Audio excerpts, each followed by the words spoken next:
મિત્રો, Gujarati film ઇન્ડસ્ટ્રીના superstar એવા વિક્રમભાઈ ઠાકોરે એક વિડીયો પોસ્ટ કર્યો હતો, જેમાં તેઓ બતાવી રહ્યા હતા કે તેમના નાના બાળ છે તોય તેઓ ફિલ્મોમાં તેમના મોટા બાલ બતાવવામાં આવે છે. તો કેવી રીતે તેઓ વિગ પહેરે છે, જે ડુપ્લિકેટ બાલ તેમના માથા પર કેવી રીતે લગાવવામાં આવે છે તે તેઓ વિડીયોમાં બતાવી રહ્યા છે. અને સાથે તેમના સાથીદાર તેમને પહેરાવી પણ રહ્યા છે કે કેવી રીતે તે આ રીતે બાલ સેટ કરે છે. તો વિડીયો પસંદ આવે તો વિડીયોને લાઇક કરજો, વિડીયોને શેર કરજો.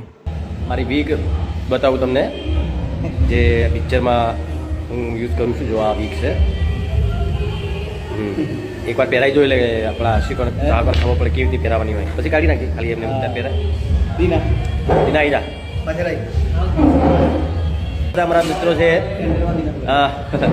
માથે ટાલ પડી ગયો. એવા તો મને કહે કે શૂટિંગ પૂરું થાય તો મને વીગ આપી દેજો, તમારે જેટલા પૈસા જોતા એટલા.